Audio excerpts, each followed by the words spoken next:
सम्मानीय अध्यक्ष महोदय, माननीय अर्थमन्त्रीद्वारा प्रस्तुत विनियोजन विधेयक 2075 मा मैले केही कुराहरू राख्न खोजिरहेको छु।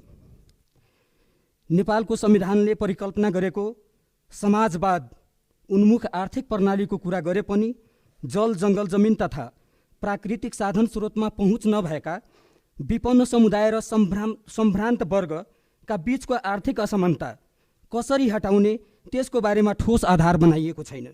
अर्थात् समाजवादी नाराको खोलभित्र पुँजीवादी अर्थनीतिको परिकल्पना यो विनियोजन विधेयकमा गरिएको छ। देशको ठुलो जनसङ्ख्या करिब 25.4% अहिले पनि गरिबीको रेखामुनि रहेका छन्। उनीहरूलाई गरिबीको रेखाबाट माथि नउकासेसम्म देश विकासको परिकल्पना गर्नु कोरा कल्पना मात्रै हुनेछ। सम्माननीय अध्यक्ष महोदय, आर्थिक धरातल पूर्ण रूपमा गुमाइसकेका यी जनसङ्ख्यामा गरिबीका रेखामुनि रहेका दलित, विपन्न र सर्वहारा वर्गका लागि सरकारी एवं गैर सरकारी आर्थिक क्षेत्रहरूमा आर्थिक आरक्षणको व्यवस्था नगरी समतामूलक आर्थिक विकासको माध्यमबाट मात्रै समृद्धि प्राप्त गर्न सक्ने भएको हुनाले यसको अविलम्ब यो विनियोजन विधेयकमा समावेश गर्नुपर्दछ भन्ने मलाई लाग्दछ। वर्गीय विभेद जातीय विभेदबाट सृजित गम्भीर समस्या भएकोले जातीय समस्याको समाधान बेगर मुलुकले जुनसुकै नीति अख्तियार गरे पनि समृद्धि हासिल गर्न सक्दैन, जुन विगतका योजनाहरूले साबित गरिसकेका छन्। त्यसैले आकाश र पतालको खाडल जस्तै रहेको दुई वर्ग बीचको आर्थिक असमानता हटाई देशको सर्वाङ्गीन र समानुपातिक विकासका लागि जातीय विभेदलाई निरुत्साहित गर्ने खालका, समाजका कुरीतिहरूलाई निरुत्साहित गर्ने खालका विकास योजनाहरू ल्याउनु पर्छ भन्ने मलाई लाग्दछ। सम्माननीय अध्यक्ष महोदय, देशको कुल गृहस्थ उत्पादनको 31.3% को हिस्सा रेमिन्टान्सले ओगटेको छ। सरकारले श्रम स्वीकृत प्राप्त मुलुकमा जान लाग्ने खर्च घटाए पनि प्रभावकारी नियमन र अनुगमनका अभावमा अहिले पनि म्यान पावर कम्पनीहरूलाई ठुलो रकम तिर्न बाध्य भएका युवाहरू अर्कोतिर कम मूल्यमा आफ्नो श्रम बेच्न बाध्य भएका छन्। विदेश जान ठुलो रकमको जोहो गर्न साहु महाजनबाट चर्को ब्याजमा ऋण लिने गरेको, विदेशमा सम्मानजनक तलब नपाएर श्रम अवधिको कमाइले महाजनका ऋण तिर्न धौधौ पर्न गई उनीहरूको भविष्य अन्धकारमै बन्दै गइरहेको अवस्थामा राज्यले वैदेशिक रोजगारी सम्बन्धी सम्पूर्ण जिम्मेवारी आफैले सहुलियत वैदेशिक रोजगार ऋणको व्यवस्था गर्नुपर्ने हुन्छ।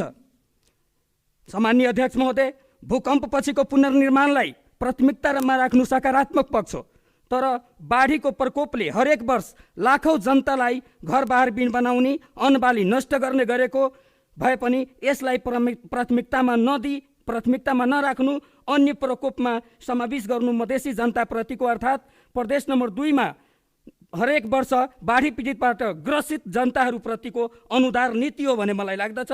त्यसैले बाढी पीडितको क्षतिपूर्तिलाई पनि प्राथमिकीकरण गरियोस्।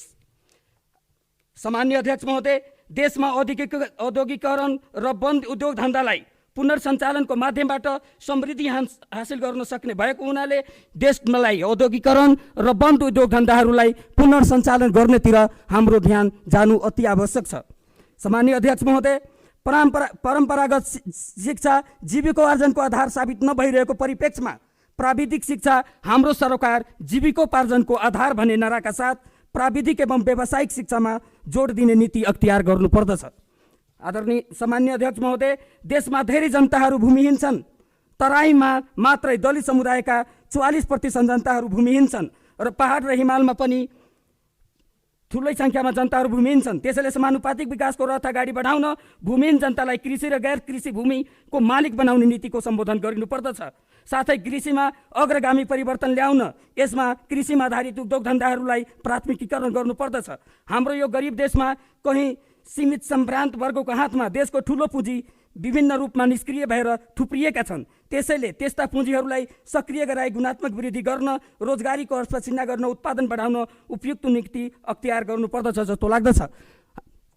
सम्माननीय अध्यक्ष महोदय, पूर्ववक्ता मित्रले यो अर्थ चाहिँ त विनियोजन गर्दाखेरि बजेट बनाउँदाखेरि हामीले भूगोललाई आधार बनाउनु पर्दछ भन्ने कुरा राख्नु भएको छ। म यहाँलाई सम्मानित सदनलाई प्रश्न गर्न चाहन्छु के जनसङ्ख्यालाई विकास चाहियो कि भूगोललाई विकास चाहियो? त्यसैले हामीले यो बजेट बनाउँदाखेरि जनसङ्ख्यालाई हामीले मुख्य आधार बनाएर मात्रै जनसङ्ख्या के अरे यो बजेटको विनियोजन र बजेट बनाउनु